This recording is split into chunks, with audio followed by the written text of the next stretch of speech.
দেশজুড়ে নারী নিগ্রহের একের পর এক অভিযোগ। তার মাঝেই কেন্দ্রীয় অপ্রচলিত শক্তিমন্ত্রী ফারুক আবদুল্লার মন্তব্য ঘিরে বিতর্ক। তার মন্তব্য, দেশে যে হারে নারী নিগ্রহের অভিযোগ উঠছে তাতে মহিলাদের সঙ্গে কথা বলতেই ভয় হচ্ছে, মনে হচ্ছে আমাদেরও মহিলা সচিব রাখা উচিত নয়।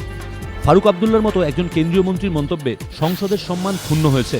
মন্তব্য বিজেপি সাংসদ স্মৃতি ইরানির। মজা করে বলতে পারেন, কিন্তু এই মন্তব্য সমর্থনযোগ্য নয়, বললেন অম্বিকা সোনি। ফারুক আবদুল্লার বিতর্কিত মন্তব্যের সমালোচনা করেছে জাতীয় মহিলা কমিশনও।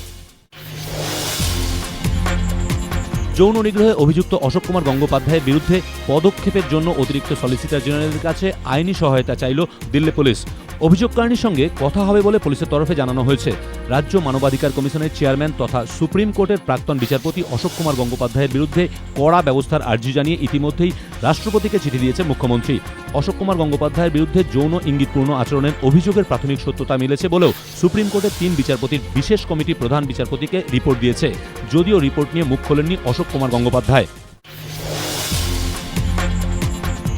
এতদিন কলেজ বা বিশ্ববিদ্যালয়ের ছাত্র ভোটের দিনক্ষণ ঠিক করত কর্তৃপক্ষ।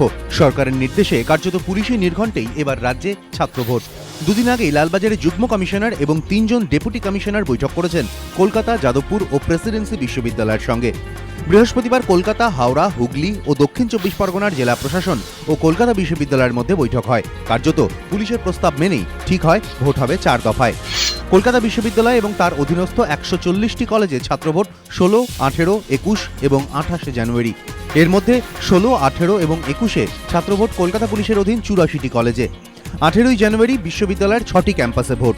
21 জানুয়ারি ভোট গ্রহণ হাওড়া জেলার কলেজগুলিতে। দক্ষিণ 24 পরগনা এবং হুগলির কলেজগুলিতে নির্বাচন 28 জানুয়ারি। ভোট প্রক্রিয়া শেষ করতে হবে 30 জানুয়ারির মধ্যে।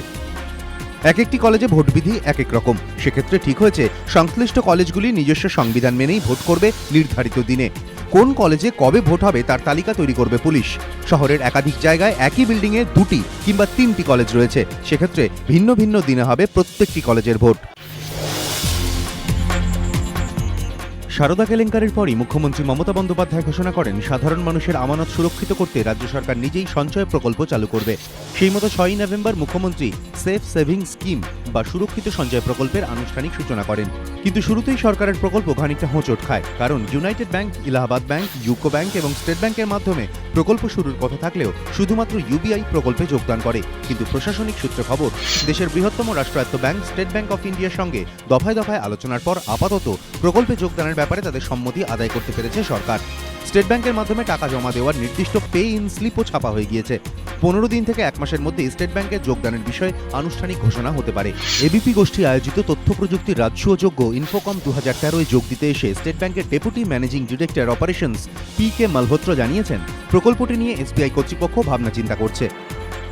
এদিকে স্টেট ব্যাংকের ডেপুটি ম্যানেজিং ডিরেক্টর অপারেশনসের এই বক্তব্যকে স্বাগত জানিয়েছেন শিল্পমন্ত্রী পার্থ চট্টোপাধ্যায়।